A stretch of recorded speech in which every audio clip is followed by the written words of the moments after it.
नमस्कार। मैं आज आपको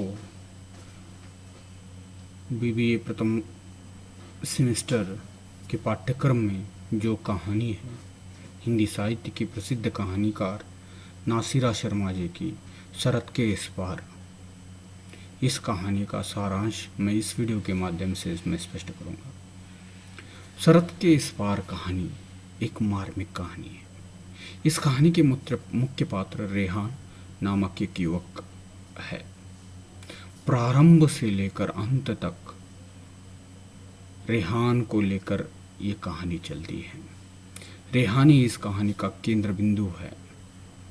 इसमें रेहान की समस्याएं, संवेदना को चित्रण किया गया है।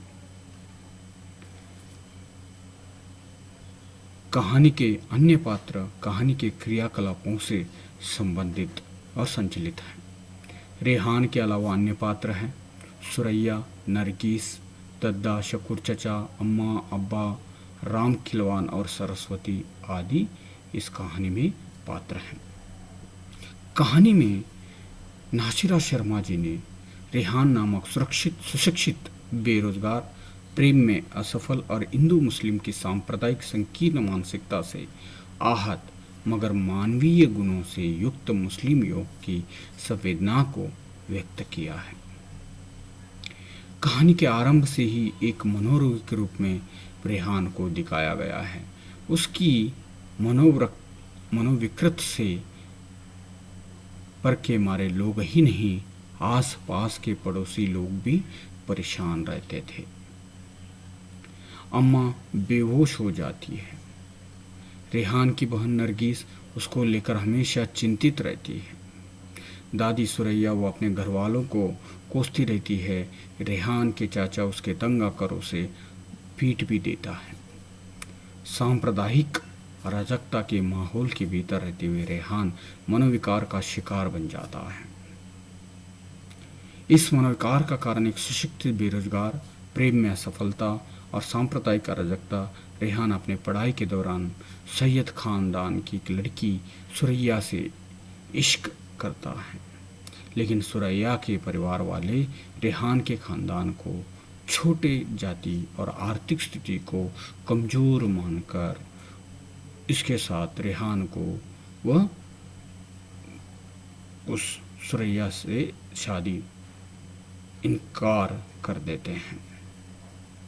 2 साल की बेरोजगारी के कारण सुरैया की शादी पाकिस्तान में एक अधिकारी के साथ तय होने के कारण पूरी तरह से रेहान वह मानसिक से चिंतित हो जाता है और वो धीरे धीरे वो गहरे मानसिक विकृत रोग के गहरे इसमें वह जुड़ जाता है।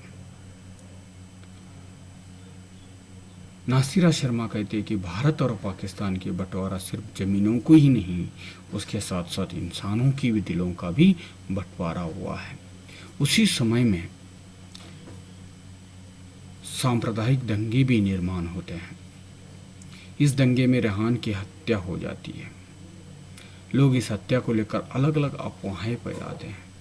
कुछ लोग कहते हैं कि रेहान की हिंदू लड़की सरस्वती को 3 मुस्लिम से लड़के से बचाता है, इसी कारण वे 3 लोग इसकी हत्या कर दी है।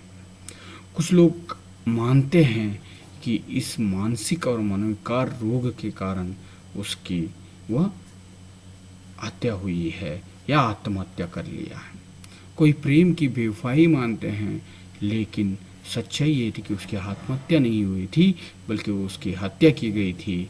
उसकी लाश पर चाकू के निशान भी दिखाई देते थे। जो लोग इंसानियत के दुश्मन थे उन्हें ललकारता था। अंतिम में लेखिका कहती कि रेहान की हत्या किसने भी की हो, लेकिन वो सांप्रदायिकता की मानसिकता का शिकार हुआ है।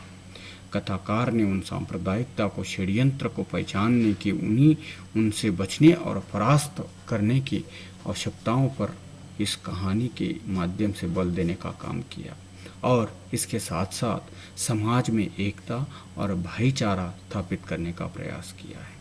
धन्यवाद।